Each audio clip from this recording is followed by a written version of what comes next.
Assalamualaikum warahmatullahi wabarakatuh. Kami dari kelompok 5 sistem akuntansi akan menjelaskan mengenai sistem akuntansi utang. Sebelum itu, perkenalkan, nama saya Akila Fasih Ahmad, nomor NPM 2401301034. Halo semuanya, perkenalkan nama saya Madi Krisna Prastiarana, NPM 240130103115. Saya Valentino Yuwan Ejaro Adipta dengan nomor NPM akhir 337. Perkenalkan, nama saya Indriana Jainingrum, NPM akhir saya 317. Perkenalkan, nama saya Dewi Zalatun Naila dengan nomor NPM akhir 022. Perkenalkan, nama saya Fabian Hendra Sireno dengan NPM 24013010 Materi yang pertama adalah mengenai prosedur pencatatan utang.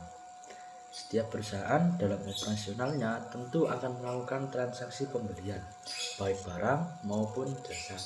Dalam banyak kasus, pembelian ini tidak selalu dilakukan secara tunai, tapi dilakukan secara kredit. Artinya, perusahaan menerima barang atau jasa terlebih dahulu, lalu melakukan pembayaran di kemudian hari. Dari sinilah utang perusahaan itu timbul. Prosedur pencatatan utang adalah serangkaian langkah yang dilakukan sejak munculnya kewajiban atau utang tersebut sampai akhirnya utang tersebut dicatat secara resmi dalam pembukuan akuntansi, khususnya ke dalam akun utang. Proses ini tidak hanya sekedar mencatat angka, tapi juga memastikan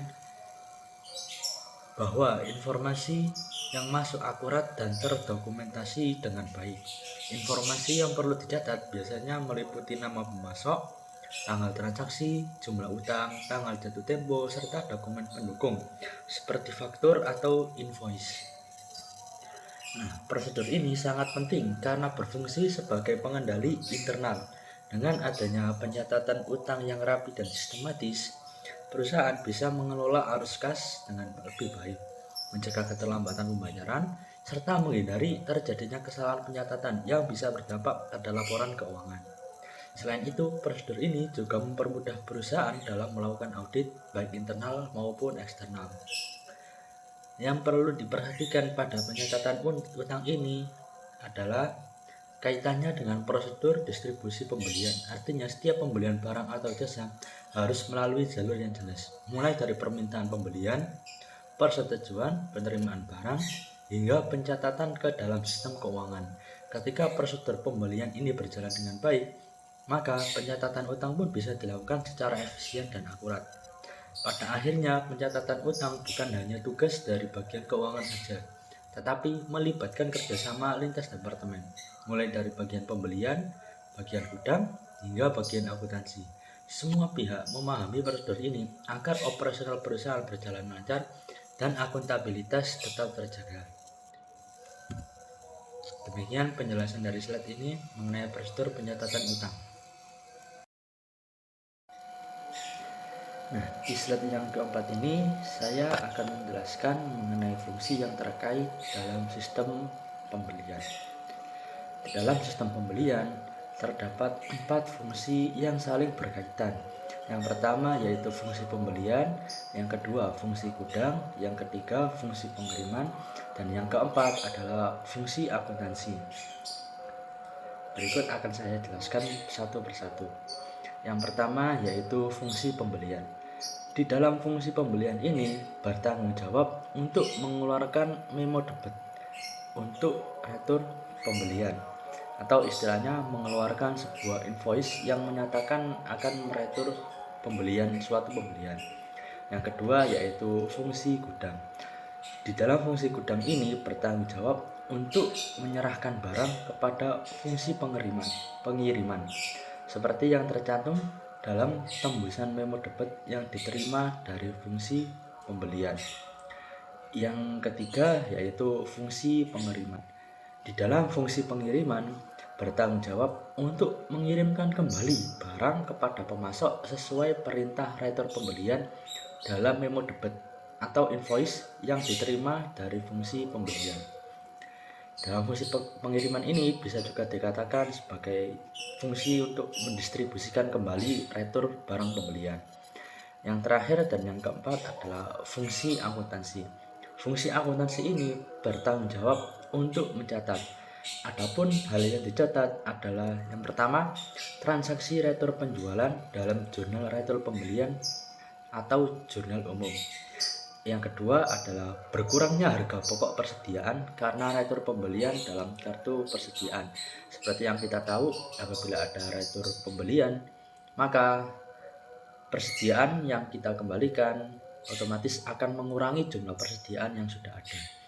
Yang terakhir dan yang ketiga adalah berkurangnya utang yang timbul dari transaksi retur pembelian dalam arsip bukti kas keluar yang belum dibayar atau dalam kartu utang. Apabila kita meretur pembelian yang pada awalnya kita membeli tersebut dengan prinsip utang, maka hal itu akan mengurangi jumlah utang yang ada di dalam laporan keuangan kita. Karena memang barang yang kita beli sebelumnya sudah kita kembalikan atau istilahnya sudah kita retur. Sekian dari saya.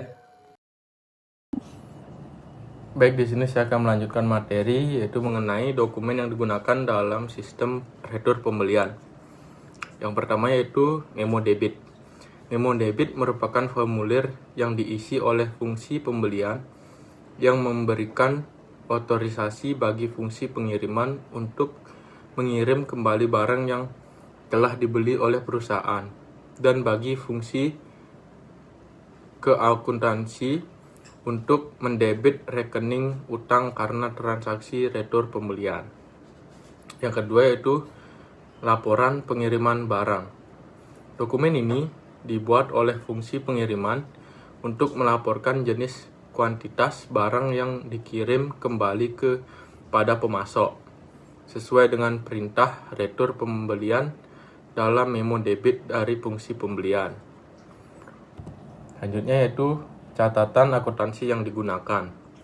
Yang pertama yaitu jurnal retur pembelian. Jurnal retur pembelian mencatat pengembalian barang yang dibeli oleh perusahaan kepada pemasok karena atasan seperti barang cacat atau tidak sesuai pesanan. Jurnal retur pembelian digunakan untuk mencatat transaksi retur pembelian yang mengurangi jumlah persediaan dan utang dagang. Yang kedua yaitu kartu persediaan. Kartu persediaan barang adalah ringkasan pergerakan persediaan dan sisa saldo. Dalam sistem retur pembelian, kartu persediaan digunakan untuk mencatat berkurangnya harga pokok persediaan karena dikembalikannya barang yang telah dibeli kepada pemasok. Yang ketiga yaitu jurnal retur penjualan. Jurnal retur penjualan mencatat pengembalian barang oleh pelanggan kepada perusahaan akibat barang yang cacat atau tidak sesuai. Yang keempat yaitu kartu utang. Kartu utang adalah bagian dari sistem pengelolaan transaksi keuangan perusahaan yang juga dikenal sebagai buku besar pembantu utang dagang. Ini merupakan perluasan dari buku besar umum yang memuat catatan transaksi keuangan perusahaan dalam periode tertentu. Dalam sistem retur pembelian, kartu utang digunakan untuk mencatat berkurangnya utang kepada debitur akibat adanya pengembalian barang kepada debitur. Jika perusahaan menggunakan voucher payable procedure, berkurangnya utang kepada debitur dicatat dengan cara mengarsipkan memo debit dalam arsip buku kas keluar yang belum dibayar menurut nama debitur. Sekian dari saya, terima kasih. Oke, selanjutnya itu jaringan prosedur yang membentuk sistem retur pembelian. Oke, yang pertama ini ada 3 ya sistem retur pembelian itu. Yang pertama ada prosedur perintah retur pembelian, Yang kedua itu ada prosedur pengiriman barang. Yang ketiga ada prosedur pencatatan utang. Oke, yang pertama, prosedur perintah retur pembelian. Nah, fungsi pembelian membuat memo debit untuk memerintahkan fungsi pengirimannya itu mengembalikan barang yang sudah diterima kepada pemasoknya. Oke, terus yang selanjutnya yaitu prosedur pengiriman barang. Nah, fungsi pengiriman mengembalikan barang ke pemasok sesuai memo debit dan membuat laporan pengiriman barang atas retur pembelian tersebut. Ya, jadi pengiriman barang atas returnya tadi pembelian. Oke, selanjutnya yang terakhir ada prosedur pencatatan utang. Nah, fungsi akuntansi ini memeriksa memo debit dan laporan pengirimannya. Nah, lalu mencatat pengurangan utang atau mengarsipkan ya memo debit ini sebagai bukti pengurangan utangnya. Itu mengarsipkan memo debitnya itu sebagai buktinya untuk mengurangi utang. Oke, selanjutnya ada unsur pengendalian internal. Itu untuk merancang pengendalian internal dalam retur pembelian. Digunakan 3 unsur pokok, yaitu satu, organisasi. Nah, ini pemisahan tugas antar fungsi seperti pembelian, lalu pengiriman, penerimaan, dan akuntansi itu agar tidak terjadi penyalahgunaan. Itu untuk memastikan bahwa tidak ada satu orang yang menggunakan semua aspek transaksi retur pembelian. Berarti tugas-tugas yang harus dipisahkan misalnya penerimaan barang retur, pembuatan dokumen retur pembelian, lalu pencatatan dalam akuntansi atau sistem keuangan.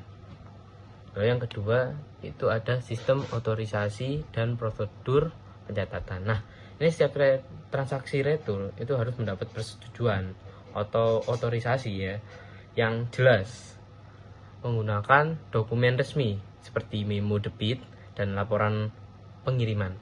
Nah, itu serta dicatat dengan prosedur yang tepat. Nah, siap retur pembelian harus mendapatkan persetujuan dulu resmi dari pihaknya sana berwenang serta mengikuti prosedur standar yang terdokumentasi. Biasanya mencakup formulir retur yang diisi lengkap dan disetujui. Ada lagi itu biasanya alasan retur yang valid, barang rusak atau salah kirim. Yang terakhir ada praktik yang sehat, yaitu penerapan praktik kerja yang disiplin seperti pemeriksaan dokumen, verifikasi barang dikembalikan, dan pencatatan pengurangan utang secara kuat. Nah, jadi semua transaksi retur pembelian harus didukung oleh dokumen yang memadai dan dapat ditelusuri. Nah, misal nih bukti retur dari pemasok, lalu ada nota kredit dari pemasok, lalu ada catatan akuntansi yang mencerminkan itu pengurangan hutang atau pengembalian kas atau barang.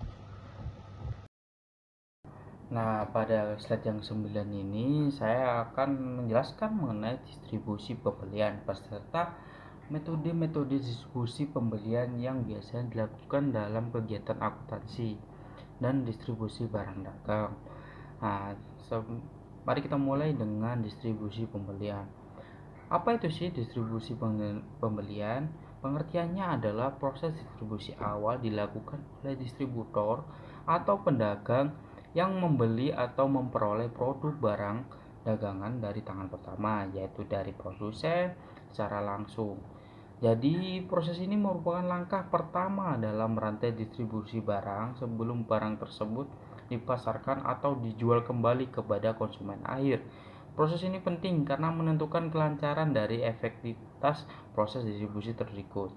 Nah, selanjutnya saya akan jelaskan metode-metode dari distribusi pembelian. Di sini terdapat ada 5 metode yang diberikan. Nah, yang pertama itu metode jurnal berkolom atau metode spreadsheet. Nah, metode ini menggunakan jurnal khusus dengan beberapa kolom yang disediakan oleh mencatat berbagai jenis transaksi pembelian. Biasanya metode ini dipakai pada perusahaan dagang berskala kecil hingga menengah yang masih menggunakan pencatatan manual atau sederhana. Nah, metode kedua yaitu metode akun berkolom. Metode ini mirip seperti jurnal berkolom, tetapi langsung dicatat ke dalam buku besar dengan akun-akun yang sudah memiliki kolom tersendiri untuk transaksi. Nah, keunggulannya adalah laporan bisa lebih cepat diperoleh karena langsung tercatat di buku besar. Nah, yang metode ketiga, metode akun tunggal, metode ini seluruh transaksi pembelian dicatat ke dalam satu akun saja, kemudian dirinci di bagian catatan tambahan. Metode ini biasanya digunakan untuk usaha yang kecil, yang transaksinya belum terlalu banyak. Nah, seperti UMKM dan semacamnya. Nah, metode keempat yaitu metode tiket tunggal. Pada metode ini, setiap transaksi pembelian disertai dengan tiket atau bukti transaksi yang digunakan untuk mendistribusikan pembelian ke akun-akun yang sesuai. Nah, metode ini memudahkan dalam pengendalian internal karena setiap transaksi memiliki bukti fisik. Nah, yang kelima, metode terakhir yaitu metode distribusi dengan komputer. Nah, kalau yang ini sudah menggunakan sistem komputerisasi atau software akuntansi. Nah, metode ini sangat lebih cepat, akurat, dan minim risiko human error karena semua data dicatat dalam dan diolah secara otomatis melalui sistem komputer. Jadi, kelima metode ini bisa dipilih dan disesuaikan dengan skala usaha serta kebutuhan catatan perusahaan yang bisa diberikannya. Nah, selanjutnya presentasi akan saya lanjutkan. Nah, pada slide yang ini saya akan lanjutkan juga, yaitu saya akan menjelaskan tentang detail dari metode tadi. Nah, metode yang pertama yaitu tadi metode jurnal berkolom. Metode jurnal ini merupakan metode pencatatan transaksi keuangan menggunakan jurnal dengan beberapa kolom. Kolom-kolom ini berfungsi untuk memudahkan pengelompokan pencatatan data sesuai dengan transaksinya. Dengan adanya kolom-kolom tersebut, pengguna bisa lebih mudah mencatat dan memantau transaksi keuangan sistematis dan terstruktur. Contohnya seperti jurnal pembelian untuk mencatat semua transaksi pembelian barang dagangan. Nah, yang kedua seperti contohnya jurnal penjualan untuk mencatat transaksi penjualan barang. Nah, yang ketiga itu seperti jurnal kas untuk transaksi keluar masuknya kas dari sebuah perusahaan. Nah, keunggulan metode ini adalah mempermudah pengelompokan dan pencatatan data keuangan karena setiap jenis transaksi memiliki kolom tersendiri, jadi tidak bercampur dengan transaksi lainnya. Nah, terus keunggulan keduanya meningkatkan akurasi dan efisien pencatatan. Data yang dicatat menjadi lebih rapi, mudah dicari, dan mengurangi risiko kesalahan dalam pencatatan. Nah, yang ketiga juga memudahkan memantau transaksi keuangan. Karena semua transaksi tercatat dengan kolom yang spesifik, pengguna bisa langsung melihat posisi keuangan secara cepat dan jelas. Nah, metode ini masih banyak dipakai, terutama di usaha skala kecil hingga menengah, yang belum sepenuhnya beralih ke sistem komputerisasi. Karena bentuknya sederhana, mudah dipahami, dan praktis untuk pencatatan harian. Nah, untuk metode-metode yang lain akan dijelaskan oleh teman-teman saya. Terima kasih. Saya akan menjelaskan tentang metode akun berkolom. Pengertian metode akun berkolom adalah sistem pencatatan transaksi keuangan yang dirancang menggunakan banyak kolom untuk memisahkan berbagai jenis akun atau kategori transaksi. Metode ini sering ditemukan dalam sistem pembukuan manual dan digunakan oleh perusahaan yang ingin mengorganisasi data keuangan secara sistematis sejak pencatatan awal. Dalam praktiknya, metode ini digunakan untuk mencatat berbagai jenis transaksi secara terstruktur dan dapat langsung dikelompokkan berdasarkan jenis akun tertentu. Nah, metode akun berkolom ini memiliki fungsi. Metode akun berkolom ini berfungsi untuk menyederhanakan proses klarifikasi transaksi sejak awal pencatatan. Jadi, setiap transaksi tidak hanya dicatat secara kronologis, tetapi juga langsung dikategorikan ke dalam akun yang relevan seperti pendapatan atau aset. Dengan demikian, informasi keuangan dapat langsung dibaca dan digunakan untuk analisis lebih lanjut tanpa harus melakukan pengelompokan ulang secara manual. Nah, kemudian ada beberapa karakteristik utama dari metode ini adalah penggunaan banyak kolom khusus, fleksibilitas dalam menyusun laporan berdasarkan kategori transaksi, serta efisiensi dalam pelaporan akhir. Pencatatan dilakukan dengan memisahkan jumlah uang masuk dan keluar ke dalam kolom yang telah ditentukan sesuai dengan jenis transaksi. Format ini membantu pengguna untuk melihat hubungan antara akun dan menilai posisi keuangan secara lebih cepat.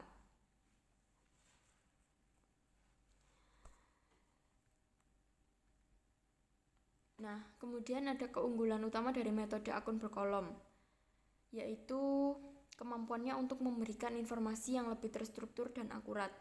Pencatatan transaksi ke dalam kolom khusus membuat proses akumulasi data menjadi lebih efisien, serta mengurangi risiko kesalahan pengklasifikasian.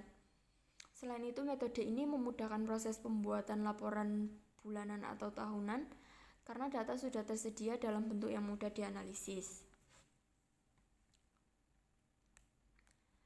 Kemudian yang kedua ada metode akun tunggal.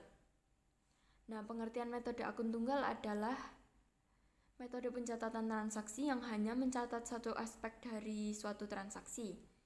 Biasanya hanya sisi kas. Metode ini merupakan sistem pencatatan paling sederhana dan banyak digunakan oleh usaha mikro atau individu yang belum menerapkan sistem pembukuan yang kompleks. Dalam metode ini hanya dicatat apa yang masuk dan keluar dari kas tanpa memperhatikan dampaknya terhadap akun lain seperti piutang utang atau persediaan. Tujuan utama metode ini adalah untuk mencatat arus kas secara langsung dan sederhana, tidak ada proses debit kredit yang rumit sebagaimana dalam sistem entry ganda. Fokusnya hanya pada keluar dan masuknya uang, sehingga sistem ini sangat cocok untuk bisnis yang tidak terlalu besar dan tidak memiliki banyak transaksi kompleks. Karakteristik metode akun tunggal meliputi pencatatan transaksi secara langsung tanpa klasifikasi akun-akun. Tidak adanya pemisahan antara aset, kewajiban, dan ekuitas, serta keterbatasan dalam menyusun laporan keuangan yang lengkap. Sistem ini seringkali digunakan untuk keperluan pencatatan internal atau pribadi, bukan untuk pelaporan kepada pihak eksternal seperti pajak atau investor. Sistem ini memiliki kelebihan, yaitu menawarkan kemudahan penggunaan dan penghematan waktu serta biaya, karena tidak membutuhkan sistem akuntansi yang kompleks atau keahlian khusus. Siapapun dapat menerapkannya. Selain itu, sistem ini cukup efektif untuk mencatat aktivitas harian usaha kecil yang hanya perlu mengetahui saldo kas dan arus masuk keluar. Kemudian ada metode tiket tunggal. Metode tiket tunggal ini pengertiannya adalah sistem pencatatan transaksi keuangan yang berbasis pada bukti transaksi fisik berupa tiket atau nota. Setiap kali terjadi transaksi, pelaku usaha mencatat informasi dasar ke dalam tiket yang kemudian digunakan sebagai dokumen pembukuan. Biasanya digunakan oleh usaha jasa seperti salon, bengkel, atau restoran kecil. Metode ini berfokus pada pencatatan praktis dan real time di lapangan. Fungsi utama dari metode ini adalah untuk memastikan bahwa setiap transaksi terdokumentasi secara langsung dan dapat ditelusuri kembali apabila diperlukan. Tiket atau nota transaksi menjadi bukti otentik yang bisa digunakan untuk keperluan internal seperti pengecekan harian, pelaporan mingguan, dan audit sederhana. Karakteristik metode ini adalah pendekatannya berbasis dengan dokumen fisik, minimnya penggunaan sistem entry digital atau software, dan kesederhanaan format. Biasanya hanya mencatat informasi seperti nama pelanggan, tanggal transaksi, jumlah uang, serta barang atau jasa yang diberikan. Tiket tersebut lalu dikumpulkan dan dijumlahkan untuk membuat laporan harian atau bulanan. Metode ini juga memiliki keunggulan, yaitu kemudahan pelaksanaan dan kontrol langsung terhadap transaksi di tempat usaha. Tidak memerlukan keahlian akuntansi yang tinggi dan dapat disesuaikan dengan kebutuhan operasional secara fleksibel.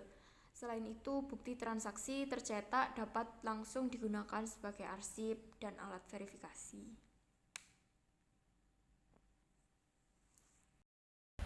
Baik, di sini saya akan menjelaskan materi selanjutnya, yaitu metode distribusi dengan komputer.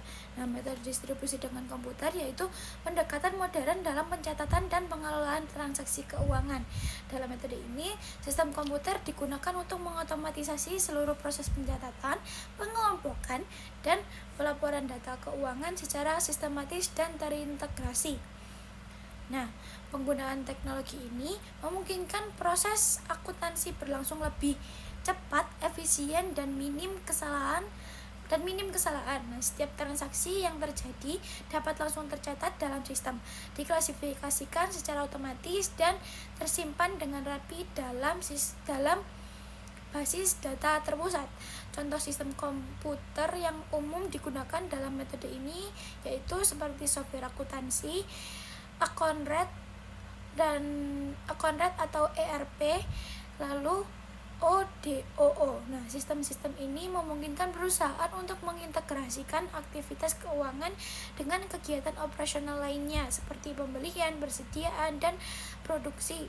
Nah, kelebihan metode distribusi dengan komputer tidak hanya terbatas pada efisiensi waktu dan tenaga, tetapi juga pada peningkatan akurasi data karena prosesnya otomatis. Resiko kesalahan pencatatan manual dapat diminimalisir. Selain itu, pengguna juga dapat memantau data keuangan secara real time, sehingga mengambil keputusan dapat dilakukan lebih cepat dan berbasis data yang akurat.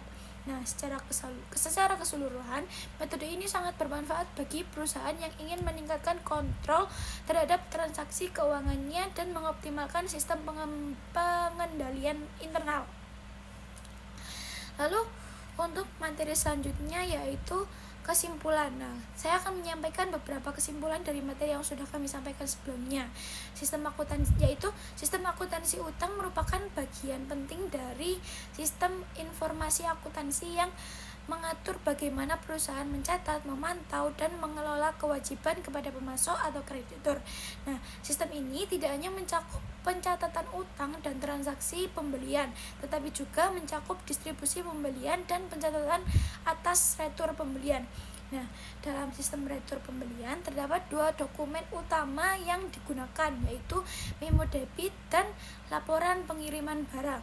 Nah, memo debit itu digunakan sebagai bukti pencatatan pengurangan utang karena barang dikembalikan.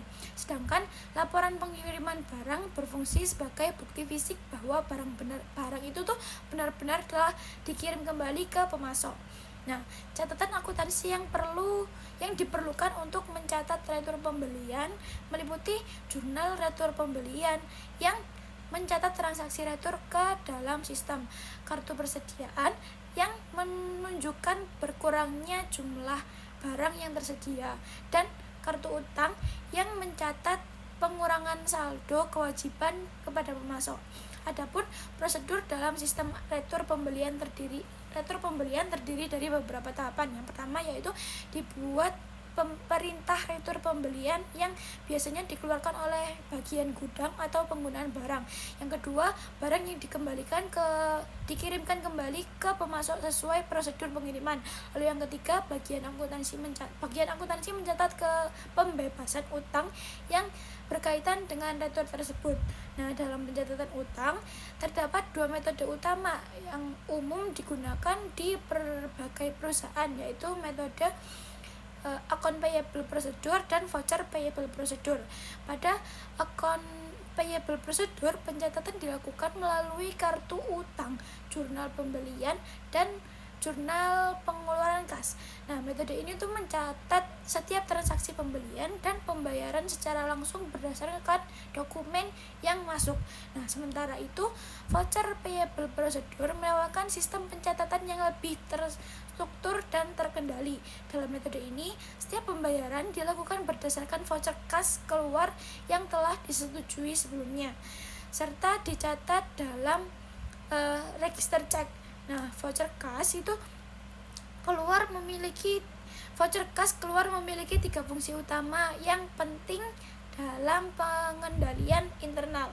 Yang pertama yaitu sebagai perintah resmi kepada bagian kas untuk melakukan pembayaran sesuai dengan nilai dan tanggal jatuh tempo yang telah ditetapkan. Lalu yang kedua, sebagai pemberitahuan kepada pihak kreditur atau pemasok mengenai tujuan dan rincian pembayaran, sehingga memperkecil potensi sengketa atau kesalahpahaman. Lalu yang terakhir, sebagai sumber bagi bagian akuntansi untuk mencatat mutasi utang dan perubahan nilai persediaan dalam sistem akuntansi perusahaan. Nah, dengan sistem yang rapi dan terdokumentasi seperti ini, perusahaan dapat mengelola utangnya dengan lebih baik. Nah, meningkatkan transparansi serta memperkuat keandalan sistem pengendalian internal dalam pengelolaan keuangan. Sekian materi yang bisa kami sampaikan, kurang lebihnya mohon maaf. Dan terima kasih sudah menonton video ini. Kami ucapkan Assalamualaikum warahmatullahi wabarakatuh.